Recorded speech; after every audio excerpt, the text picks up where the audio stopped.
with no rape accusations. Yeah. Hey, guess what? We've got a different story. It says Nebraska, USA, a single hailstorm reduced a multi-million-dollar solar park consisting of 14,000 solar panels into a pile of toxic debris within minutes. Once again, showcasing the costly and pointless nature of net zero. Well, apparently Mother Nature has something to say about net zero. Right? That's right, folks. Even Mother Nature has had it with this corporate fake eco-consciousness Blue Man Cloud show. So apparently the ultimate judge has spoken. Am I wrong? I mean, the universe wants us to find a balance between losing everything we spend our lives trying to accrue so that we could get through another day of life without having to throw it away and buy things we can't possibly afford as our livelihoods are stripped away from us. I don't know. Want to see it? Here it is. A hailstorm disaster in Nebraska, USA, reacted immediately and turned a multi-million-dollar investment, a solar park, into a pile of toxic debris. Within minutes, hail destroyed 14,000 solar panels with a total capacity of 5.2 megawatts. The complex was planned by the investors to produce green energy for 25 years. Whoops. But in reality, it only made it to 4 years. Whoopsie daisy. A hailstorm disaster. Whoopsie daisy. Hey, but by the way, and I don't have a problem with people trying to do things that, you know, use natural reusable. I mean, I don't have a problem with a car that runs on French fry oil. Of course, I'm going to have to see what my doctor says about my car's arteries, but it would be weird for me to avoid myocarditis, only for my car to have a seizure. But what I'm saying is, by the way, the company says that they're going to have that rebuilt by the end of the year. Well, you got 4 days. Go ahead. Let me bring in the guys from Dissidence. What do you have to say about this kind of? Didn't they play? What? Maybe this isn't where you put. I don't know. Is this where I whenever I fly to, or when I used to drive, I used to always drive about 5 times a year. I would drive to Vegas to go do comedy, and it's just nothing but open, flat. I'm like, why don't they have solar panels out here? And of course they don't. And but here they put them in Nebraska. Isn't there way too much weather in Nebraska to have something like that? Anyway, what do you guys think? Yeah, when I drove through Nebraska, I mean, there's like a severe weather event seemingly every day there. That's why it's the heartland. That's why they grow crops there, because storms roll in, you know, and roll out, you know, every day almost. And so, yeah, it does seem like a weird place for a thing like that. In that Planet of the Humans movie, they talked about how they built one out in the middle of the desert somewhere, and even that one had problems. You know, I know this segment was supposed to be less depressing than the Israel-Palestine stuff, so stick with me. I hope this isn't too much of a black pill for the audience, but I honestly don't see what's so tragic about acknowledging that the human race is not necessarily long for this world. Like, every species comes and goes. Every species goes extinct. We're going to go extinct fairly soon, and the world will probably be a better place for it. What's the problem? What, do you want to live forever? The filmmaker in that movie that I just mentioned, Jeff Gibbs, there's a scene in that documentary where he visits a college and he says, you know, every civilization has its own immortality myth. Every civilization has a story that it tells itself about how it can live forever.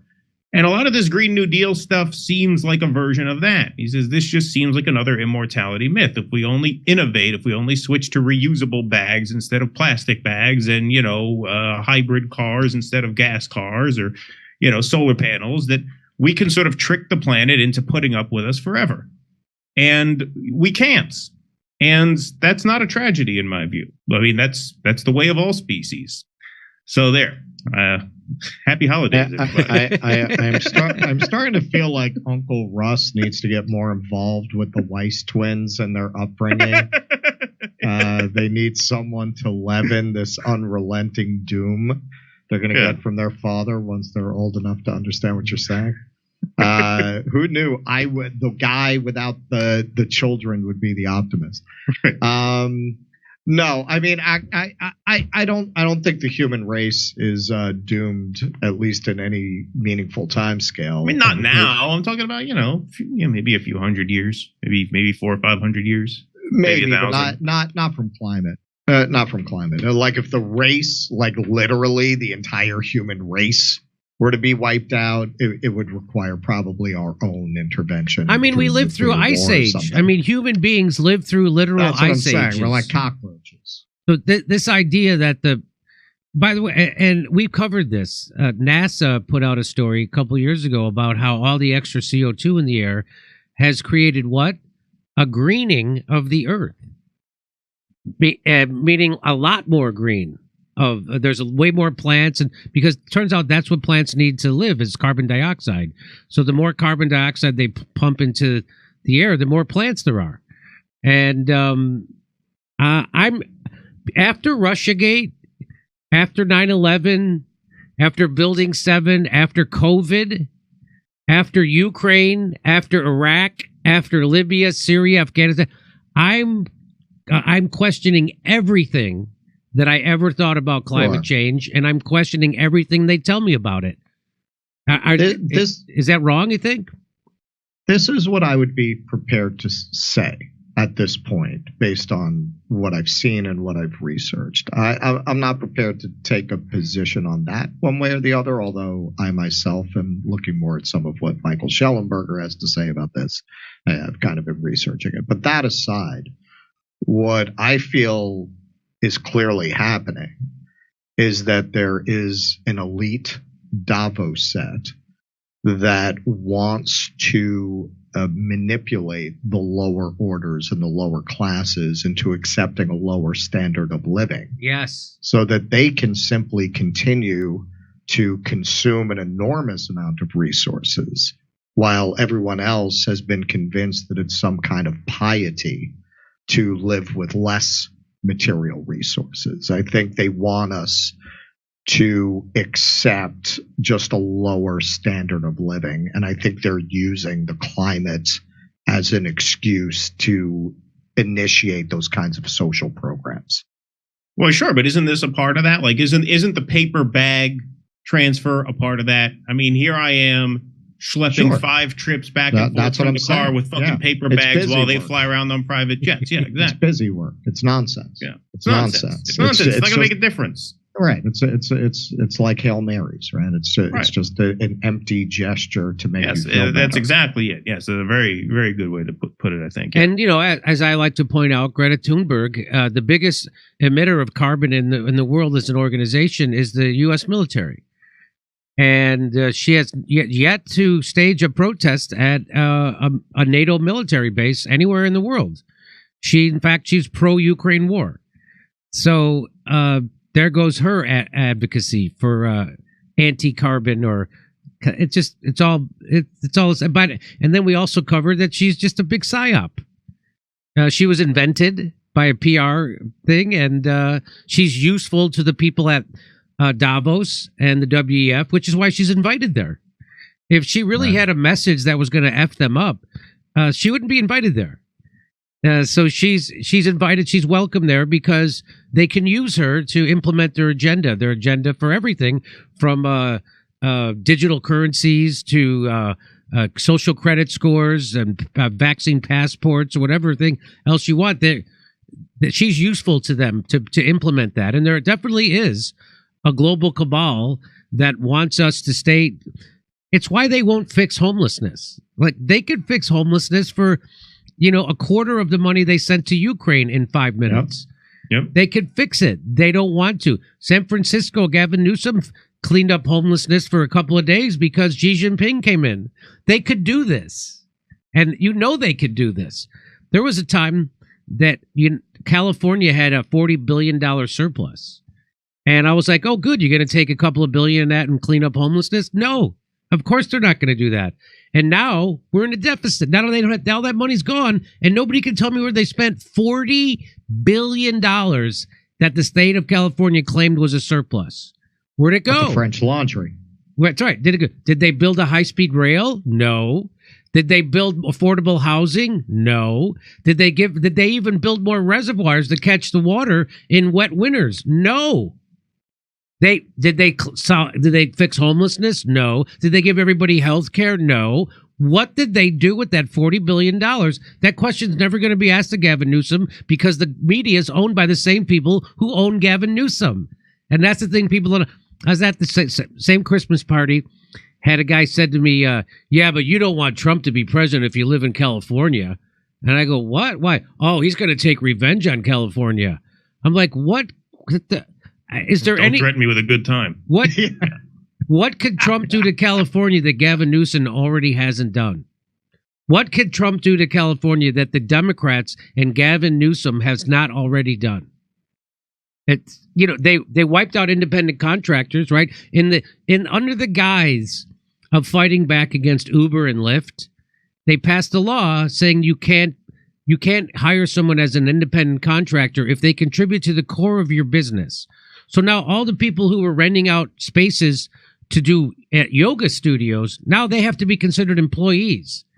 That happened. Same thing with hairdressers. It screwed up everybody's. By the way, Uber and Lyft had enough money to get out of that. They're no longer covered by that law. But you know who is? The rest of the world, like me. So and they're not fixing it. By the way, the Democrats and Gavin Newsom not fixing it. So I understand why businesses are fleeing California. I understand why people are fleeing California. But the problem is there's no state in the union that's taking care of anybody or anything, because they all still serve the global cabal of billionaires. They're going to get their money from the Kochs or the Soros and people like that, and they're all in bed together. Again, this idea that the Democrats and Republicans work for different people. It's a joke. And go ahead.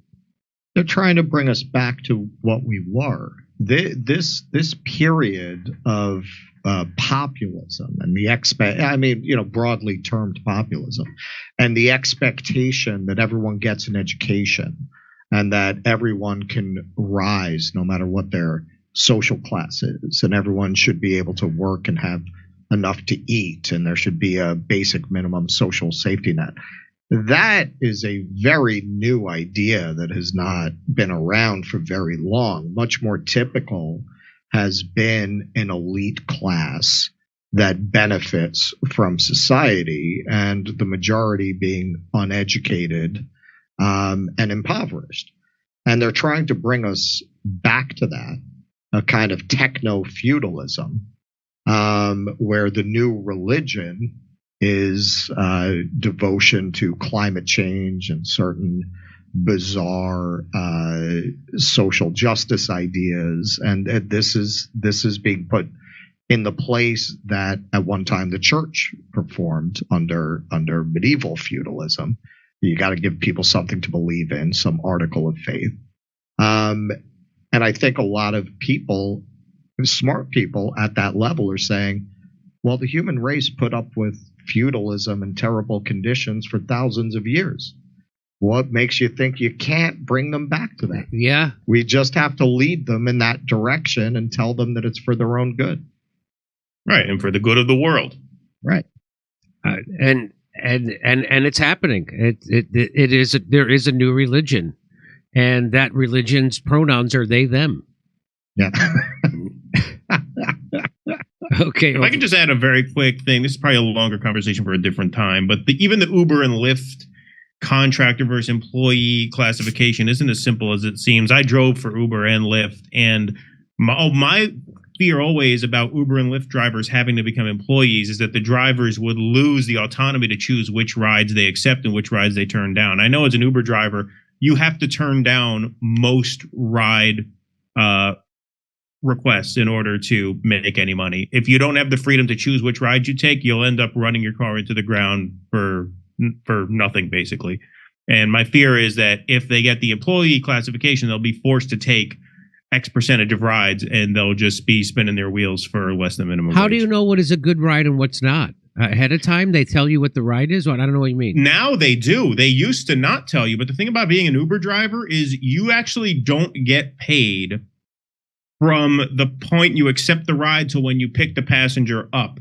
So if the passenger is 10 minutes away from you, you drive those 10 minutes unpaid. And then if that passenger is going half a mile up the road, you will drive them half a mile up the road. And the minimum fare in New York State, where I am, is $3.66. So you would have driven, probably 6 or 7 miles 15, 16 minutes for $3.66, which is barely covering your gas. Never mind the wear and tear. Never mind at that rate, you're only doing 15 an hour gross. And so it's a game. It's hard. There's a whole strategy to it. There is a real game-like quality to it. But if you're classified as an employee and it says, no, you have to accept 85% of all ride requests in order to make this minimum hourly rate, you're going to end up driving long distances for very little pay. So I think there has to be a solution, because obviously the status quo is a horrible situation for labor in terms of Uber and Lyft. There has to be a hybrid sort of classification for rideshare. It can't be as simple as employee versus independent contractor. It's its own class of employment at this point. Gig work is its own class, and they have to come up with some kind of mixed sort of classification for them, I think. So I have so many questions about Uber and Lyft, right? Yeah, it's interesting. We used to we used to have two cars. We only have one now, and so I ended up taking Uber and Lyft more often than normal, or I used to anyway.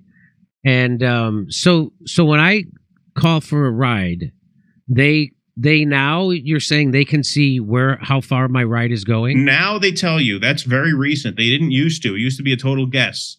You know, they would warn you in advance if the ride was going to be 45 minutes or longer. But beyond that, you didn't know if you were taking them 2 or 3 blocks up the road or a half hour away, which made it really brutal. Because let's say you only want to work for another hour and you're 2 miles from home and you take that last ride, you can end up going 30 miles away from your home. And then you have to deadhead it all the way back home another 30 miles, at which point you're making 40, 50 cents a mile. It's not even covering your gas and all that other stuff.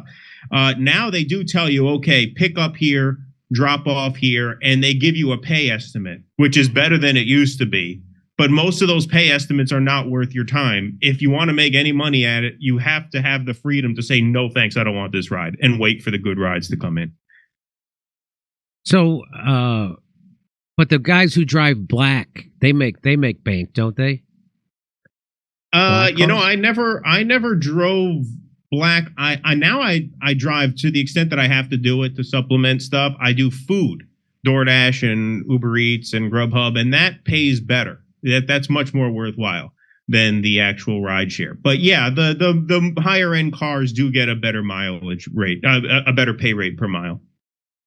I had to send a package. Maybe 15 miles away, and the price was so ridiculously low. Yeah, the package deliveries are really not worth it. I'm like, how? It's crazy. So this woman shows up and she's got her kid in the back seat, and it was going to cost like $21. It was just like, how many miles about? For her to drive across the city of Los Angeles during rush hour. So she's making $12, $13. And I'm like, what? Yeah. So I tipped her. I tipped her like $70. And I was just like, hey, this is a really important package. I want make sure you get it there, okay? And so it was my computer. And they tell you not to send stuff like that through, but it was when my computer got hacked and I was sending it to my cybersecurity guy. And so I tipped her like $70. I said, here, I couldn't believe that and of course, then she has a kid and she's a working single mom. So, and she acted like I just, paid her rent for the month. She was like, oh my God, thank you so much. And I'm just like, I can't believe that somebody, like, how do they make money, that package delivery? It's so low. Yeah, it's the package deliveries are the worst. They're the worst. They're horrible.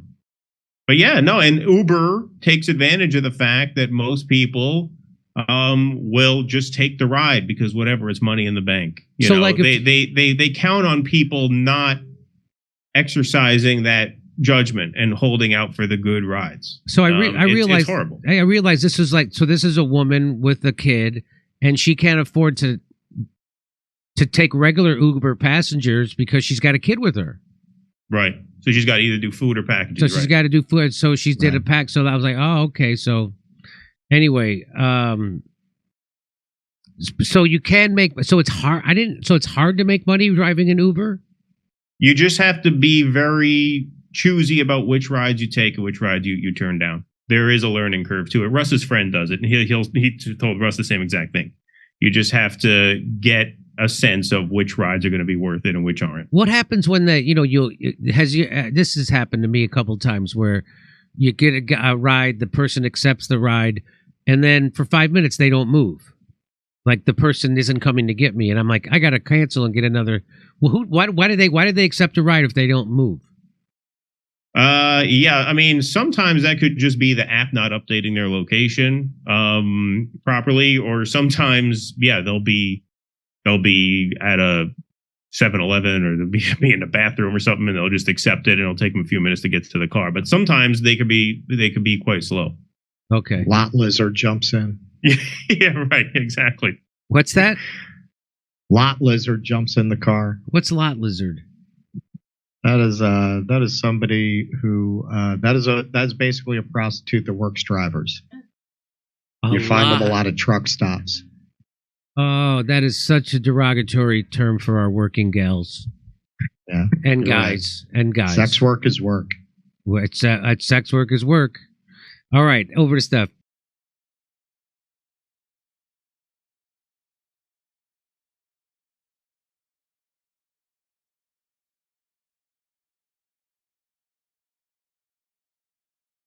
Hey, thanks for checking out our YouTube channel. Subscribe by clicking on that button down there for more AM Joy and the rest of MSNBC. And click on any of the videos right here to watch the latest interviews and highlights. And you can get more videos from MSNBC for free every day with our newsletter. Just visit